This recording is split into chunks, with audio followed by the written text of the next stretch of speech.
입니다. 반갑습니다. 오늘도 성품 리더십 2강입니다. 지난번에 우리가 공감의 리더십 배웠습니다. 그렇죠? 네. 오늘은 분별의 리더십, 분별 리더십. 재밌겠죠? 네. 성품이 무엇인지 우리가 다시 한번 좀 정리하고 넘어가야 될 것 같아요. 7년 전에 저희가 성품으로 제가 이 성품 교육 과정을 어린아이서부터 어른까지 교육 프로그램 만들 때 많은 분들이 질문했어요. 성품이 도대체 눈에 보입니까? 예, 가르치면 효과가 있습니까? 그거 어떻게 증명합니까? 막 이런 질문들 많이 했는데요. 가르쳐 보니까 제일 많이 증명이 되는 게 뭐냐면 아이들의 생각이 바뀌고 감정이 바뀌고 행동이 바뀌는 거예요. 근데 이게 바로 리더십이에요. 그래서 우리가 리더십이라는 것은 한마디로 말하면 다른 사람과 그리고 개인이나 조직에 그런 좋은 영향력을 끼쳐서 더 바람직한 방향으로 인도해 갈 수 있는 능력이 바로 리더십인데 성품보다 더 강력한 리더십이 없다는 거예요. 우리가 좋은 생각이 가장 좋은 생각이 될 수 있도록 좋은 가치를 가질 수 있도록 우리가 아이들에게 가르치고 또 부정적인 감정이 긍정의 감정으로 바꿀 수 있도록 행복한 감정이 될 수 있도록 자기뿐만 아니라 다른 사람이 또 그렇게 될 수 있도록 영향력을 끼치는 것. 또 우리의 행동이 파괴적인 행동이나 무례한 행동이 아니라 예의 바르고 건설적인 행동으로 바뀔 수 있도록 영향력을 끼친다면 이 사람 지도자 맞죠? 네. 근데 우리는 공부만 잘하면 지도자가 될 줄 알아요. 예. 그래서 그냥 공부해라. 왜 공부 안 하니? 너 이래가지고 너 어떤 사람 될래? 막 이러는데요. 우리가 그러다 보니까 요즘 이구동성으로 교실이 무너집니다. 가정이 흔들립니다. 우리 청소년들의 문제를 어떻게 해야 될지 모릅니다. 이런 질문들을, 이런 하소연들을 우리가 하게 됩니다.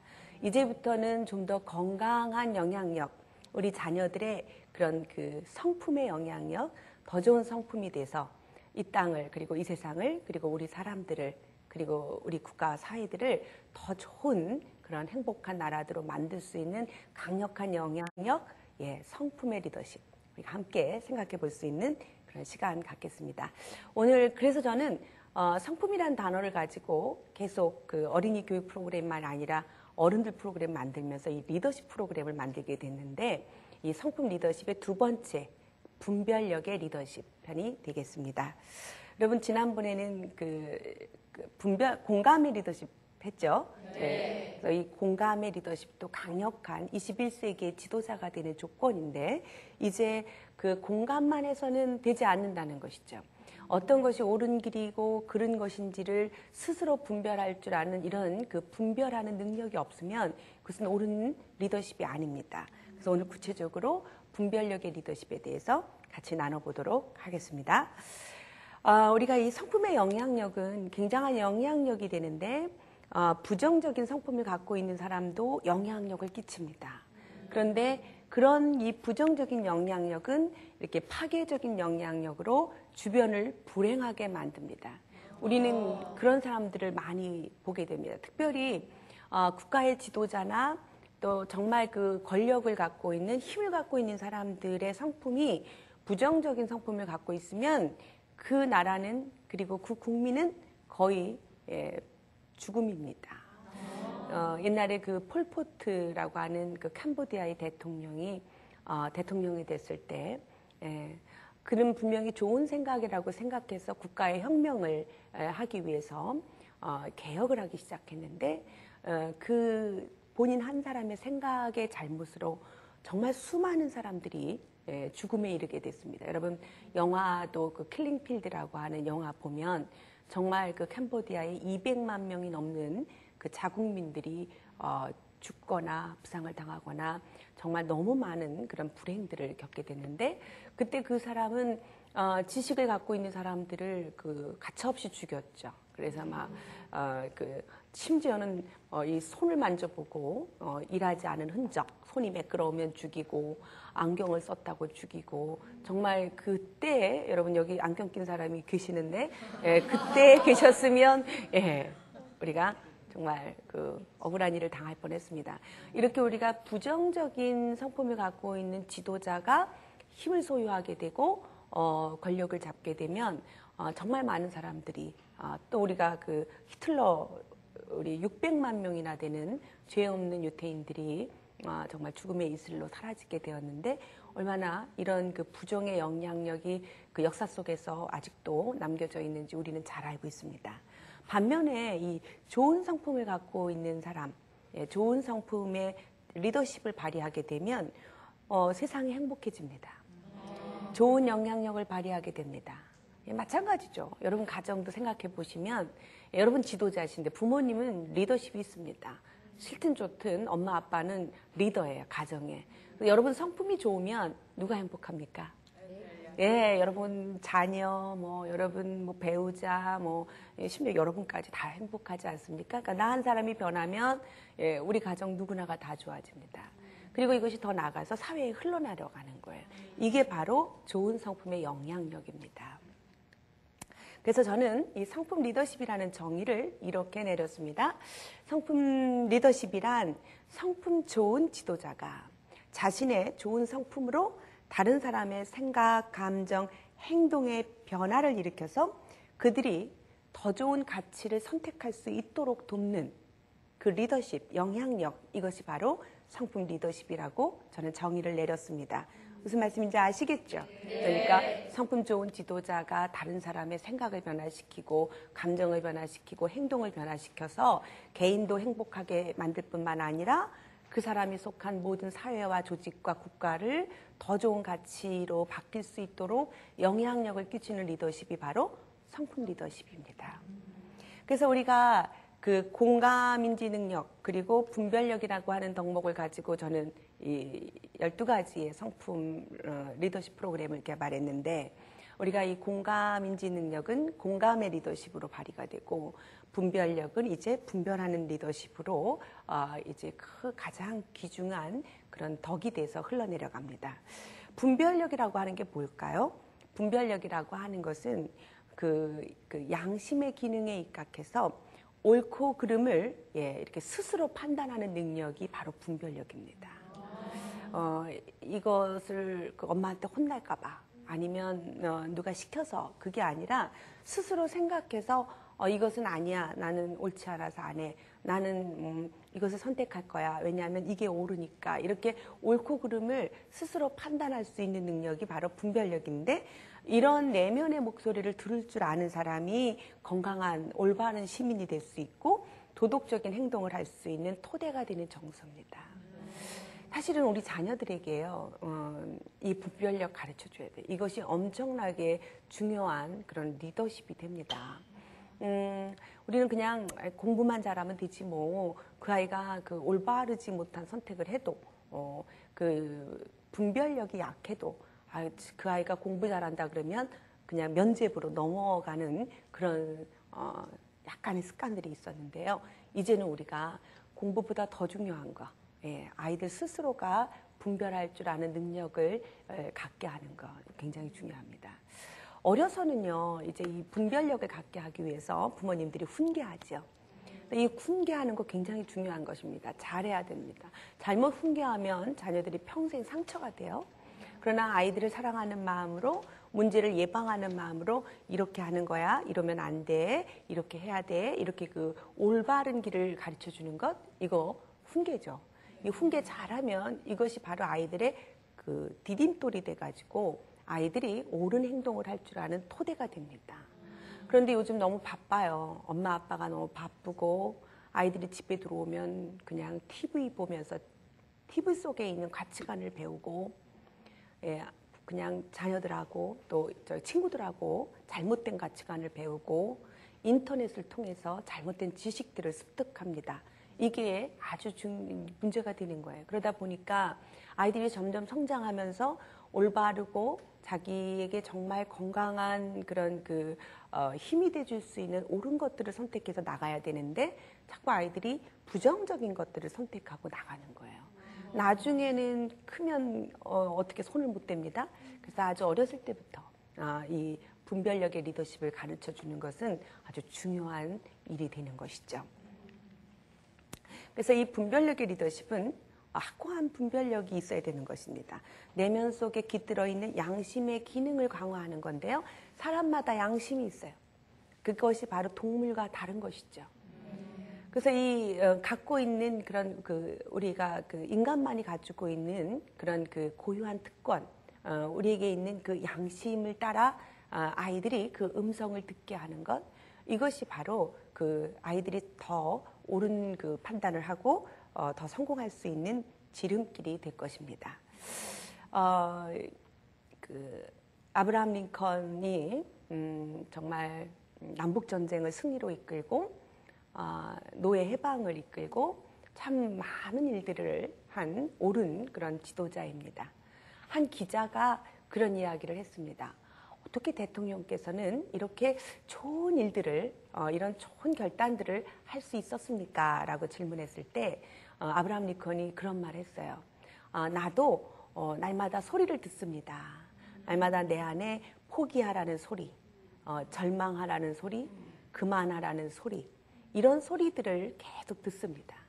그러나 나는 매일매일 내 안에 좋은 소리를 들으려고 결심합니다. 내가 나에게 힘을 주는 소리, 내가 옳은 것들을 하라고 하는 그런 소리들을 내가 분별해서 잘 듣습니다. 라는 이야기를 했다 그래요. 우리가 이게 바로 분별력이 있는 지도자입니다. 내 안에서 있는 수도 없는 많은 소리들을 어떤 것이 정말 생명을 살리는 소리인가, 어떤 것이 진짜 중요한 소리인가를 잘 분별해서 듣고 그 음성에 따라서 옳은 행동을 할 줄 아는 능력 있는 지도자, 이게 바로 분별의 리더십을 갖게 되는 그런 지도자가 될 것입니다. 여러분, 우리 자녀, 그런 자녀 만들고 싶으시죠? 네. 그러면 어떤 성품을 갖게 될 때 이 분별력의 리더십을 갖게 될까요? 여기 이제 화면을 보시면 인내, 책임감, 절제, 창의성, 정직, 지혜. 저는 공감의 리더십에도 6가지, 분별력의 리더십에도 6가지. 그래서 12성품으로 좋은 성품의 리더십을 프로그램을 만들었는데, 인내란 뭘까요? 인내란 좋은 일이 이루어질 때까지 포기하지 않고 참고 기다리는 거예요. 근데 우리가 그 인내라고 하면 무조건 기다리면 되는 줄 아세요? 그죠? 무조건 참으면 인내인 줄 알아요. 그래서 여러분, 무조건 참는 것이 인내가 아닙니다. 제가 어느 해외에 이 성품 세미나를 하러 갔는데요. 일주일 동안 그 나라에서 세미나를 마친 다음에 마지막 날인데 어떤 분인데 그분을 이제 개인적으로 어떤 분이 부탁을 해가지고 상담을 하게 됐는데, 그분은요 굉장히 오랜 시간을 의처증, 의처증 남편에게 계속 이 매를 맞고 사는 그런 여인이었어요. 7년을 남편이 따라다녀서 이 사람이랑 결혼하면 나를 공주처럼 여기겠구나라고 생각하고 했더니 이 사람이 글쎄 불행하게도 의처증 남편이었어요. 그래서 정말 때리는 모습이 너무 끔찍하게. 그래서 제가 상담을 하다가 너무 궁금해서 질문을 했어요. 왜 그런데 이렇게 참고 매를 맞고 사십니까? 했더니 이분이 이렇게 말하는 거예요. 인내해야죠. 인내. 그래서 제가 이건 인내가 아닙니다. 무조건 참는 것이 인내가 아닙니다. 차라리 남편하고 치료해서 더 이상 이렇게는 내가 살 수 없다고 말하고 치료해서 그렇게 하지 않을 때 우리가 더 좋은 방향으로 방향을 바꿔라라는 이야기를 했는데요. 반면에 인내를 가르쳐줬어요. 그랬더니 한 7살 아이가 부모와 함께 막국수를 먹으러 들어갔답니다. 강원도로 여행을 하다가 식당을 들어갔는데 냄새가 너무 나는 거예요.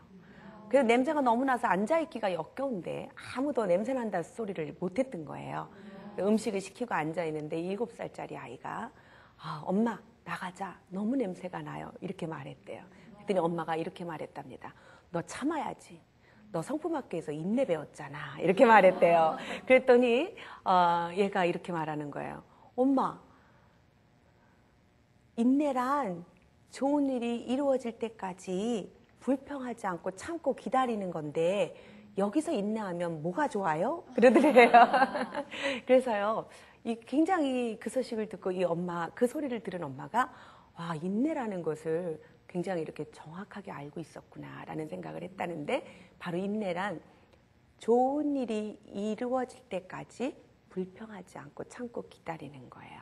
마치 여러분 부모님들이 자녀들을 놓고 정말 그 포기하지 않고 기다리고 인내하는 이유가 정말 좋은 일이 일어나기를 기다리는 거 아닙니까?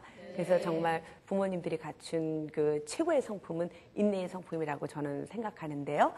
성품은 이렇게 올바르게 정확하게 알고 그 성품으로 우리가 그 생각하고 느끼고 행동해야지 잘못하면 이것은 잘못된 가치관이 된다라고 하는 것입니다. 책임감이 아주 이 분별하는 리더십입니다. 책임감이 있는 지도자가 진짜 지도자죠. 그래서 이 책임감이란 내가 해야 할 일이 무엇인지 알고 내게 맡겨진 일을 끝까지 잘 감당하는 태도가 책임감이에요. 그러니까 여러분 부모님들도 이 책임감의 리더십 갖고 계셔야 돼요. 여러분이 결혼할 때 서약서 쓰셨잖아요. 검은 머리 파뿌리 될 때까지 열심히 살겠습니다. 가정을 지킬 수 있는 그 성품, 책임감 갖고 여러분이 그 약속을 끝까지 지키셔야 돼요. 그래서 그냥 가만히 있는 것이 아니라 내가 이 가정을 위해서 무엇을 해야 되나. 그래서 책임감은요, 내가 무엇을 해야 하는지 아는 것에서부터 시작이에요. 그래서 엄마로서 바르게 해야 하는 것, 아내로서 무엇을 해야 하는지, 남편으로서 무엇을 해야 하는지, 이게 바로 책임감의 시작입니다. 절제. 요즘요, 참 많은 공교육이 무너진다. 또 청소년의 10대의 문제들, 이런 문제들이 많이 일어나는데 가장 큰 원인은 뭐냐면 절제하지 못하는 거예요. 참아내지 못해요. 이 셀프 컨트롤이 안 돼요.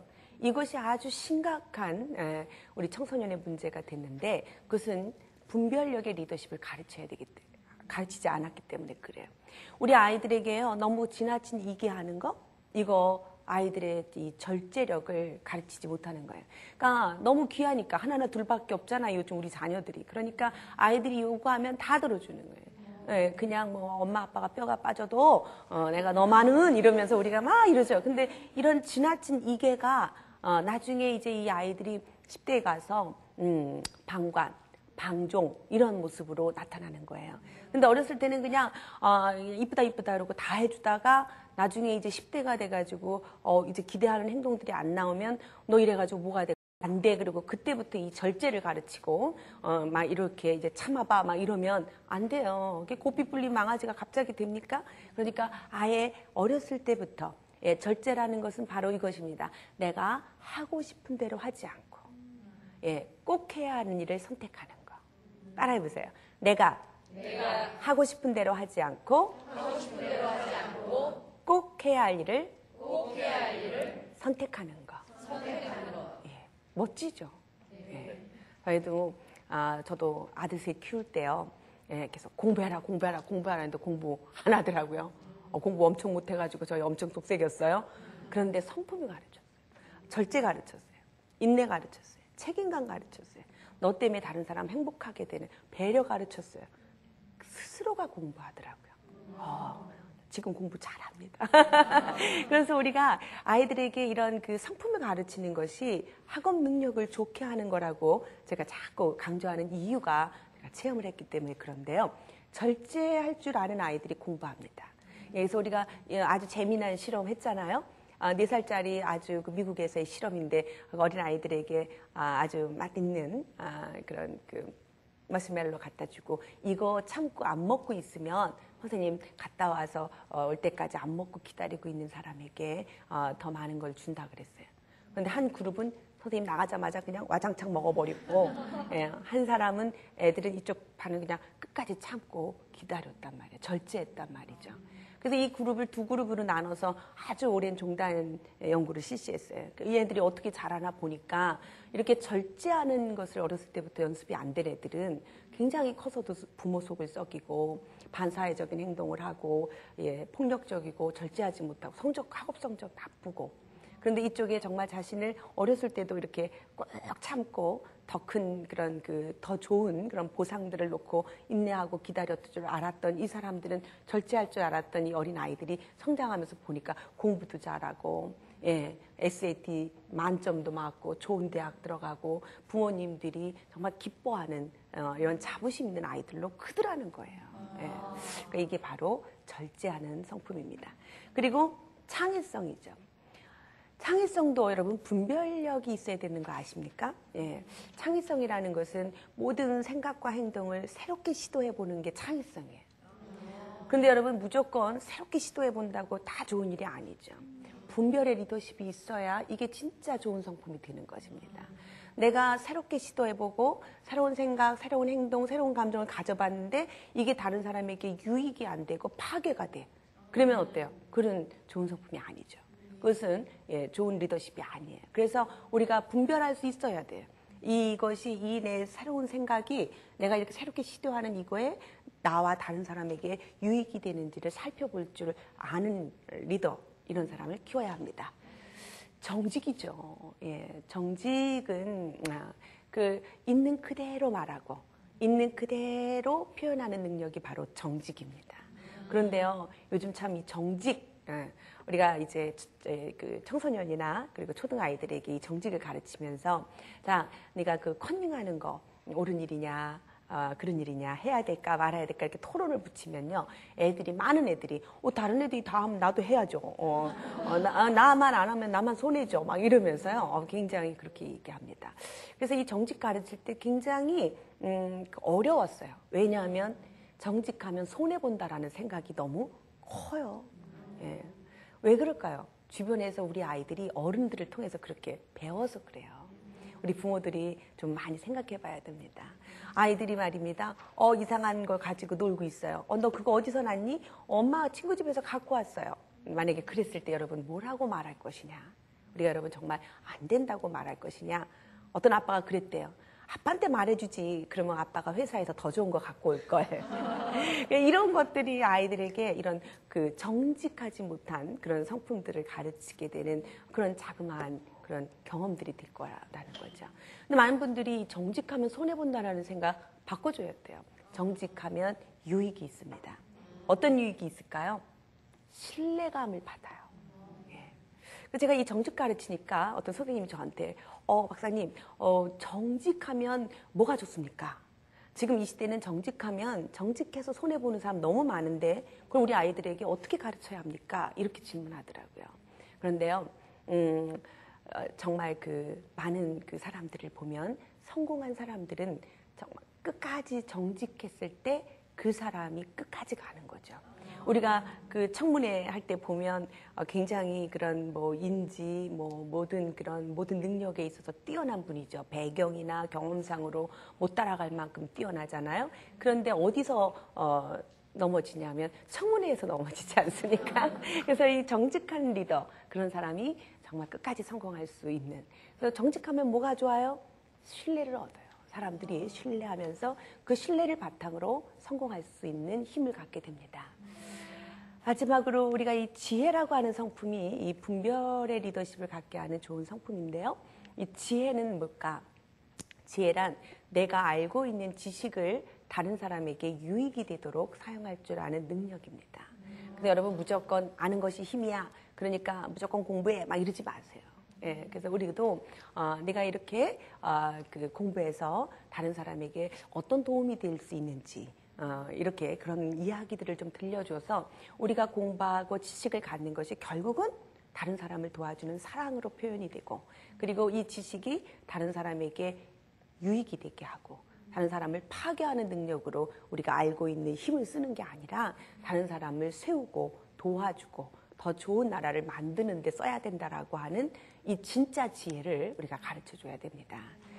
그럼 너무 좋은 세상 만들어지겠죠? 네. 이게 바로 분별력의 리더십. 이런 사람들이 영향력을 끼치면 아주 좋은 세상을 만드는 그런 영향력이 되는 것입니다. 저는 이 아우슈비츠 수용소에서 살아남은 한 사람의 이야기를 지금부터 하려고 합니다. 이 사람은 빅터 프랭크, 제가 아주 좋아하는 사람입니다. 왜 좋아할까요? 잘생겼잖아요. 그리고 굉장히 극한 상황에서도 어떻게 저렇게 용기를 가지고 살아남을 수 있었을까 하는 그런 힘을 주는 그런 분이어서 참 좋아합니다. 오스트리아의 심리학자입니다. 이분은 그 죽음의 수용소라고 불려지는 아우슈비츠에서 살아남은 유일한 사람이 되기도 했는데요. 아주 유일하지는 않았겠죠. 살아남은 사람 중에 한 사람이 되겠습니다. 그런데 그렇게 끝까지 그런 절망 속에서도 자기 인생을 살아남을 수 있었던 그 비결이 있었는데요. 그것은 바로 내가 이 상황에서 무엇을 해야 되나, 어떻게 해야 되나, 이런 그 순간순간 옳은 것들을 선택할 수 있는 이 분별력의 리더십이 있었기 때문에 살아남을 수 있었습니다. 이분의 책을 보면요, 그 아우슈비츠가 저 가봤어요. 정말 하루도 못 있을 거. 하루가 뭐예요? 저 한 그 잠깐 있었는데 그 점심 먹고 싶은 생각이 싹 달아날 정도로 정말 이거는 인간이 머물 곳이 못 되고 어떻게 이 속에서 살아남을 수 있었을까 하면서 이분의 생각을 참 많이 하게 되었는데요. 예, 그곳에 많은 사람이 들어왔을 때 사람들은 더 살기도 전에 많은 사람들은 이 살아있는 것을 포기할 정도로 거기서 참 많은 이렇게 죽음을 미리미리 경험하고 특별히 가스실까지 가지 않아도 거기에 들어온 절망만으로도 많은 사람들이 죽어나갔다고 합니다. 그런데 이 사람은 거기서도 포기하지 않을 것을 결심하고 그리고 이제 희망을 품기로 결심합니다. 그리고 그 절망 같은 그런 철조망 속에서 아주 이 지는 해를 바라보고 감탄하고 감사함을 표현합니다. 그리고 이 새벽에 동이 트면 그 아주 엄청난 그 광경을 바라보고 내가 이렇게 지는 해와 그 다시 뜨는 새로운 해를 바라볼 수만 있어도 나는 내가 내 생을 살아갈 의미가 있다. 이렇게 그 고통 속에서도 의미를 찾아서 자기 자신의 생각들을 이렇게 절망이 아니라 희망 속에다가 자기를 분별해서 넣게 되었습니다.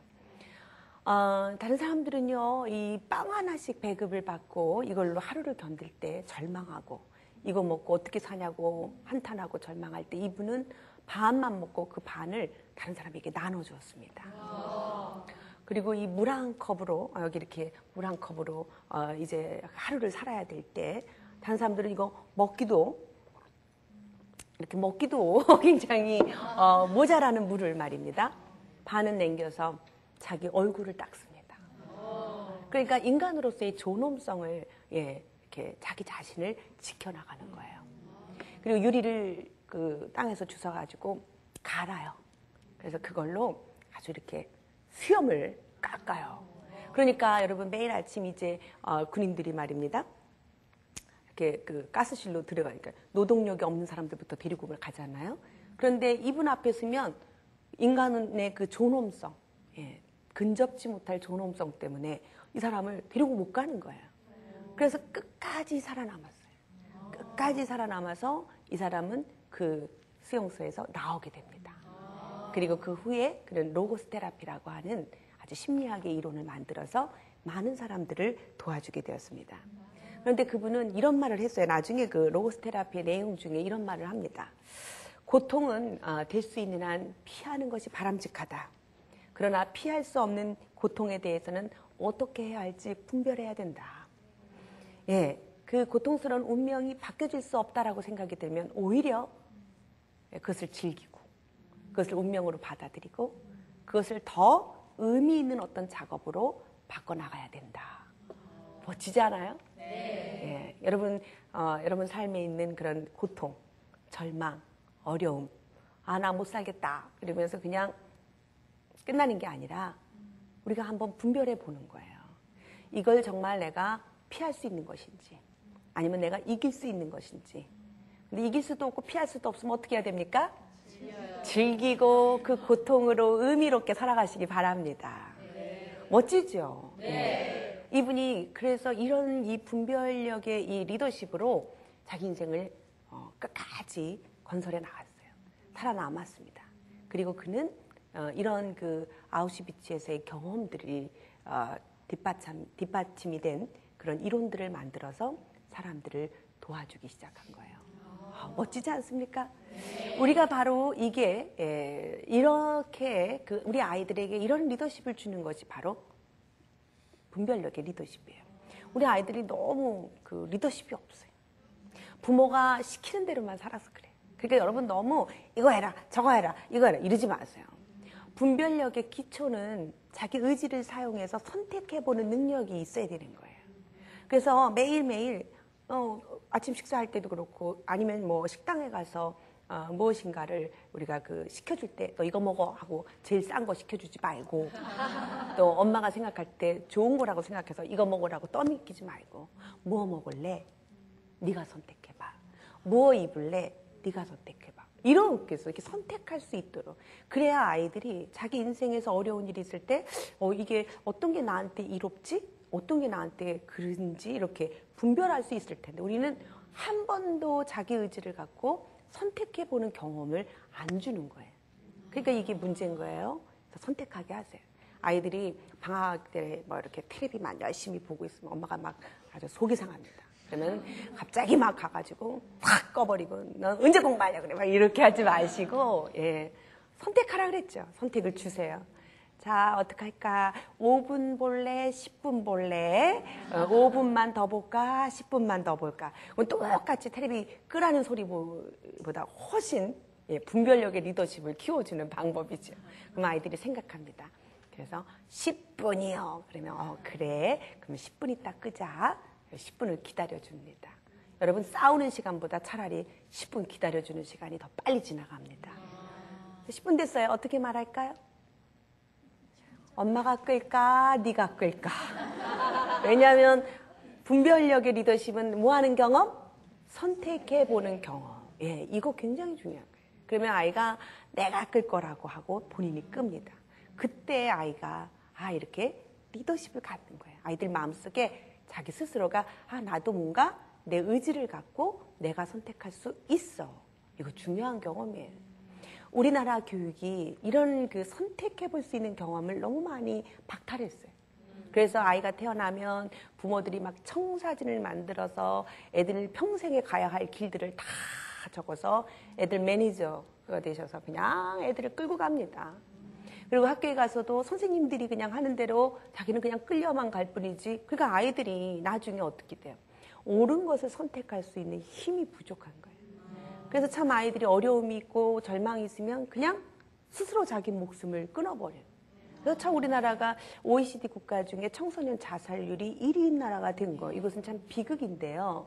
그러면 우리가 한 번쯤 생각해 봐야 돼요.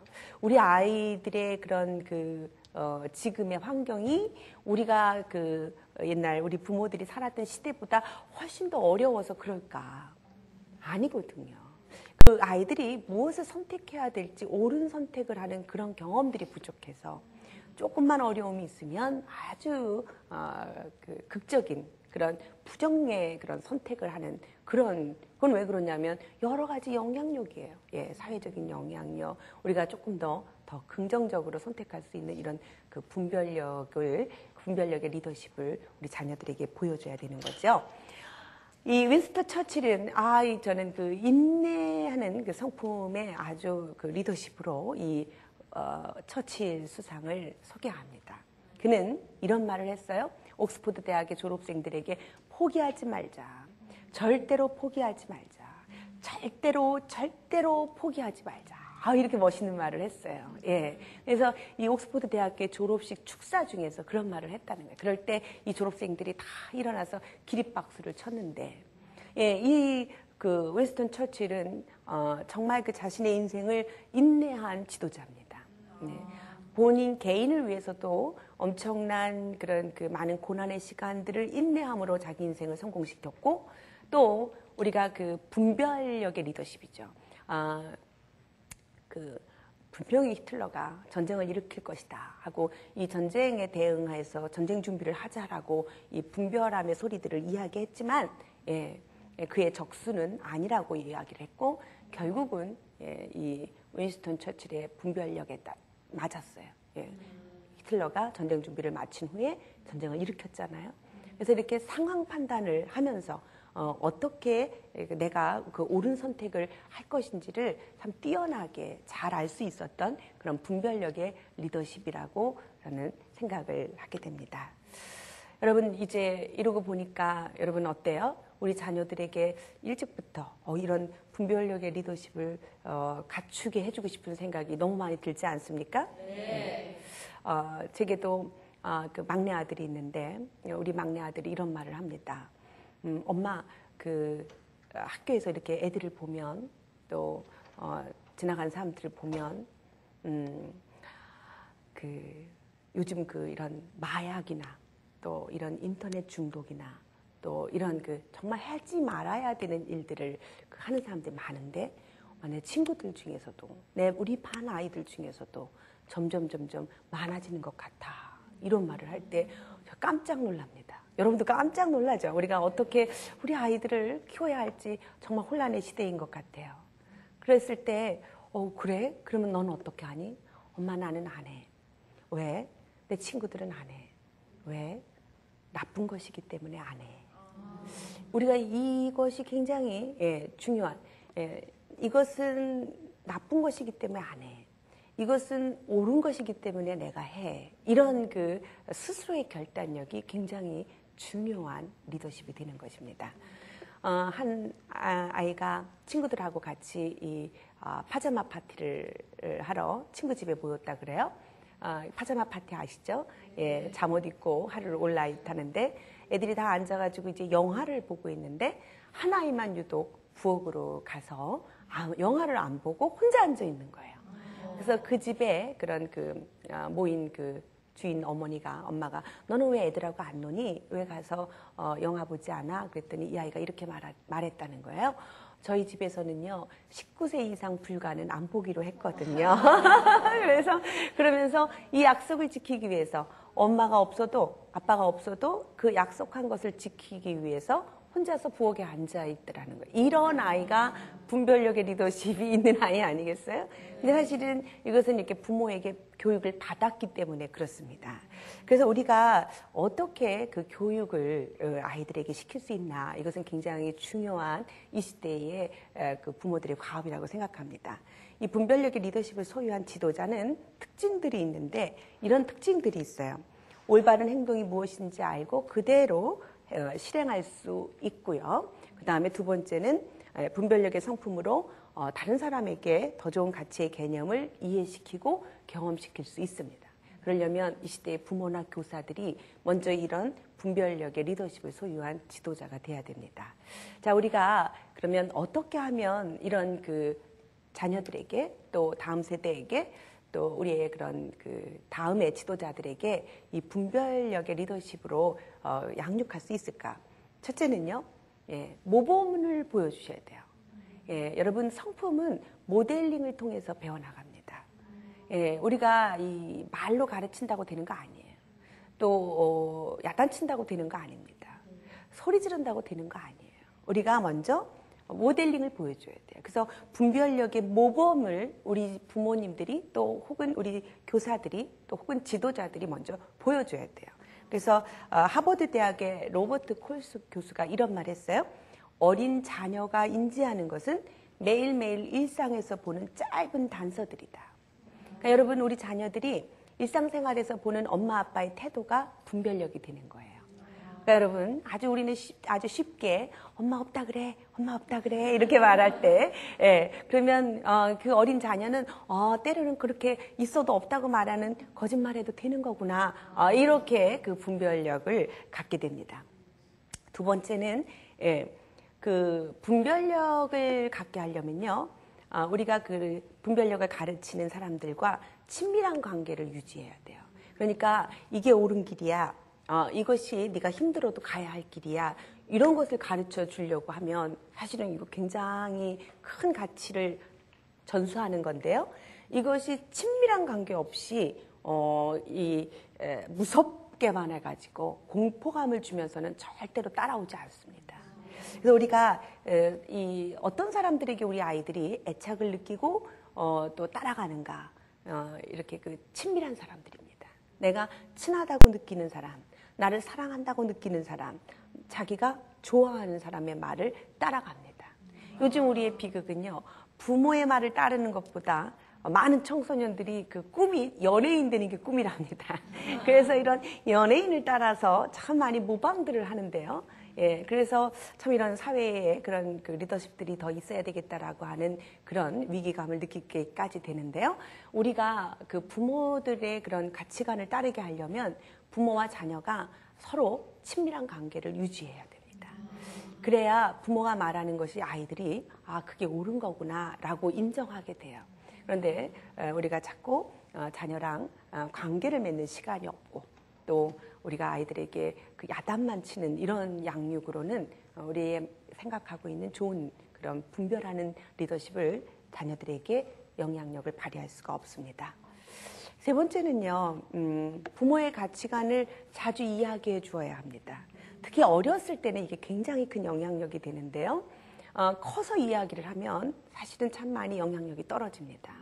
그러면 그건 엄마 생각이지요. 나는 이렇게 생각해요. 이렇게 애들이 크면 그렇게 돼요. 그런데 그 전에 부모님의 가치관을 자꾸 이야기해 줘야 돼요. 그래서 이것이 옳은 것이야. 이것이 더 좋은 것이란다. 엄마는 네가 이러한 사람이 됐으면 좋겠어. 다른 사람을 도와주는 것이 더 큰 가치야 라고 하는 말들을 자꾸 이야기를 해주는 거. 이거요, 안 들 것 같은데 애들은 들어요. 왜냐하면 우리 자녀들은요, 자기가 사랑하는 사람의 말을 듣고 싶어 합니다. 그래서 이렇게 부모가 말하는 거 안 들을 것 같지만 애들이 듣습니다. 그러니까 자꾸 좋은 이야기를 해주셔야 돼요. 그래서 하워드 엄마가 그 굉장히 그 가난하고 어려운 환경 속에서도 계속 이야기를 했다는 거 아니에요? 네 친절을 다른 사람에게 베풀어줘라. 그런데 이 사람은 얘는 나가면은 왕따 당했다고. 얼굴이 검으니까 흰 사람한테 배척당하고 또 한국 사람한테 오면 또 흑인이라고 놀리고, 그러니까 얘는 정말 사람들을 미워할 수밖에 없는 이런 환경에서 자랐는데 엄마가 계속적으로 하는 소리가 네 친절을 다른 사람에게 베풀어줘라. 다른 사람에게 베풀어줘라. 이런 말을 한 거예요. 그러니까 얼마나 멋지게 훌륭하게 컸어요. 자기 그런 불우한 환경을 이겨내고, 그리고 다른 사람을 위해서 자기를 놀려댔던 사람들에게 우리나라에 와서 장학금도 주고 그잖아요. 재단을 만들어서 그런 좋은 그런 리더십을 발휘했습니다. 그래서 우리가 그런 그 어려운 환경에서도 그렇게 올곧게 잘 자랄 수 있었던 것은 부모의 가치관을 자꾸 이야기해 준 거예요. 그 엄마가 어려운 환경이지만 사랑하는 자녀에게 너는 다른 사람에게 친절을 베풀어라.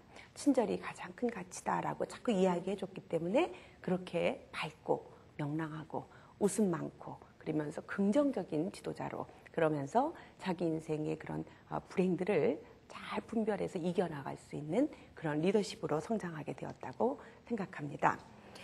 우리가 그 마빈 버크위츠 박사가 이런 말 했어요. 도덕적 기대치가 높은 부모 밑에서 자란 아이가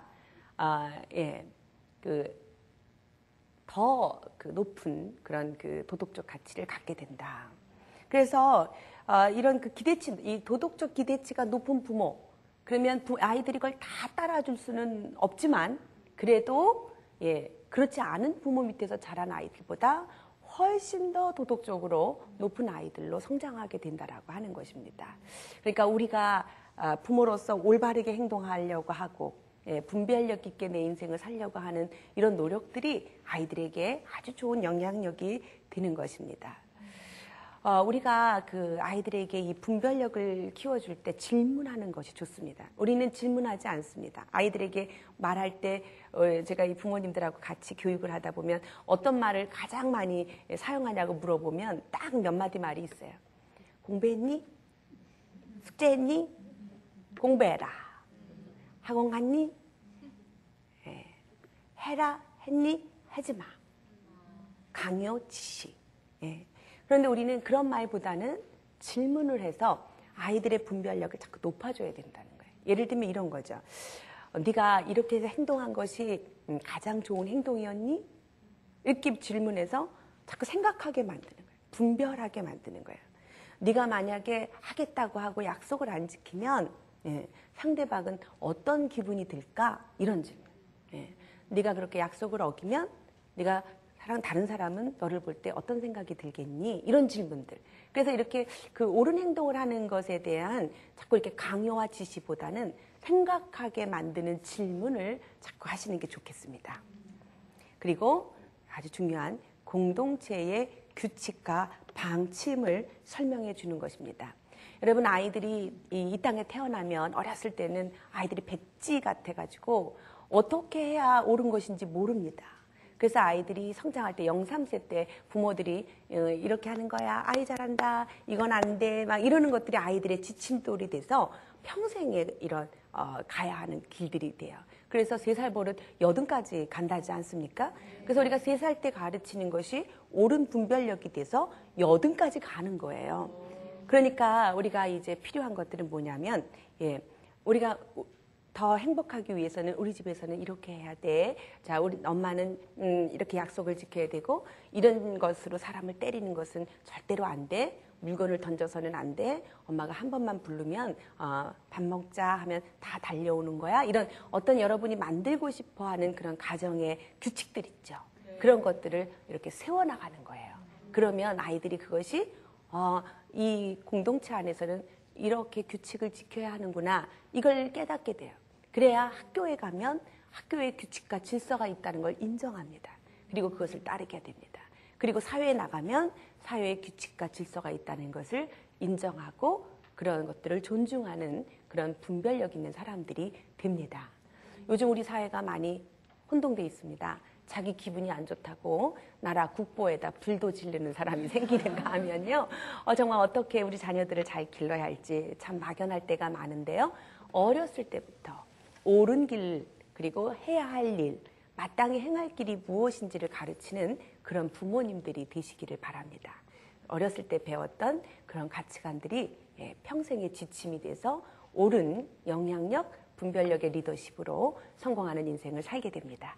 네, 감사합니다. 여기까지 하겠습니다. 고맙습니다.